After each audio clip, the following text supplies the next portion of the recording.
आप सबने संथालों का कहा हुआ एक शब्द सुना है, दीकू। दीकू इज नॉट अदर देन डाकू। दीकू का मतलब होता है बाहरी लोग। कौन से? बाहरी, दीकू। अब हुआ क्या, जैसे जैसे ब्रिटिश साम्राज्य का विस्तार हुआ, भाई 1757 में प्लासी हो गया, 1764 में बक्सर के बाद बंगाल, बिहार, उड़ीसा का बड़ा क्षेत्र आया। और बंगाल हो, बिहार हो, उड़ीसा हो, उसमें झारखंड भी है ना, अब ट्राइबल का बड़ा एरिया है। अब हुआ क्या, ब्रिटिश साम्राज्य की पहुंच जो है, जब पहुंच हुई ट्राइबल एरिया में, तो ऑब्वियसली इन्होंने वहां कुछ भू राजस्व नीति लागू की होगी। और बिहार, उड़ीसा और बंगाल में कौन सी भू राजस्व नीति थी? जमींदारी, स्थायी बंदोबस्त। इसका मतलब जमीन का मालिक कौन होगा? जमींदार। ट्राइबल में जमीन का मालिक कौन? खुद। अब क्या है, मैं एक उदाहरण देता हूं, खूंटा कटी है ना, इसका मतलब एक उदाहरण के रूप में बस लिख रहा हूं कि खूंटा कटी प्रथा थी। मतलब आप जानते हैं कि इन जनजातियों को जल, जंगल और जमीन से मतलब है ना। यहां पर, और आप सब जानते हैं कि ट्राइबल में खेती की प्रथा बहुत फेमस है, जिसको कहते हैं शिफ्टिंग कल्टीवेशन, झूम खेती। और झूम खेती क्या होती है? पेड़ जलाया, उसकी राख पे खेती किया, आगे बढ़ गए। अब हुआ क्या, मुंडा उसमें खासकर आता है। खूंटा कटी प्रथा का मतलब था इसी झूम खेती के ऊपर एक तरह से सामुदायिक प्रभुत्व। देखो क्या बढ़िया जीवन सीखना चाहिए। ट्राइबल से बहुत कुछ ये मॉडर्न सोसाइटी सीख सकती है, सोशियोलॉजी वाले पढ़ाएंगे। बहुत सारे ऐसी रिचुअल्स हैं, बहुत सारी ऐसी बातें हैं जो हम जनजाति परंपरा से सीखें। ये लोग व्यक्तिगत जीवन के लिए नहीं। क्या हुआ, मान लो एक पूरा कबीला गया, जंगल में आग लगाई, वहां पे खेती की, और खेती पे किसी एक आदमी, किसी एक मुखिया का नहीं, सबको उसके हिसाब से बंटवारा मिल जाएगा। तो खूंटा कटी प्रथा थी। अंग्रेजों ने क्या किया, इसको समाप्त कर दिया और इसकी जगह जमींदारी व्यवस्था ले आए। होगी दिक्कत।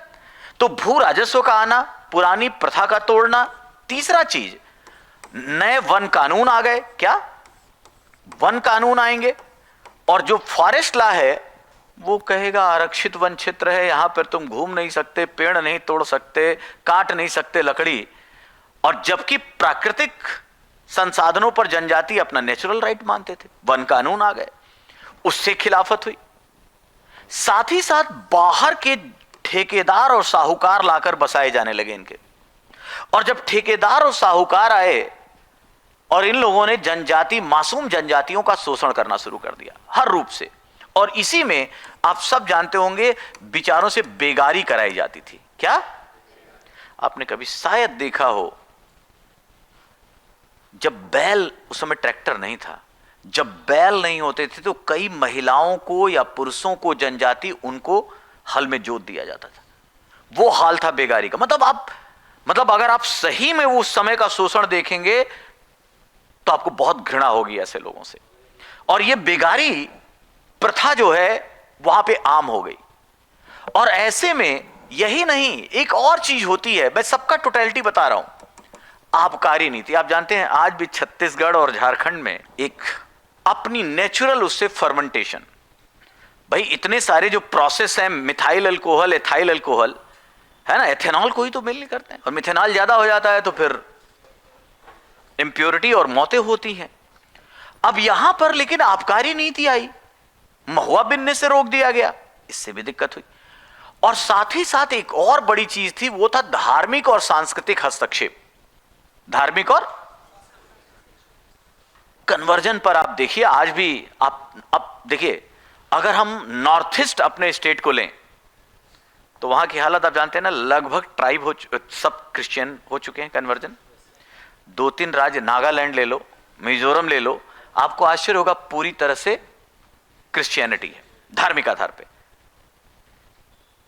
अंग्रेजों की या ईसाई मिशनरीज 1813 का, अब देखोगे ज्यादातर विद्रोह और उग्रवादी होंगे जब 1813 के बाद। क्यों?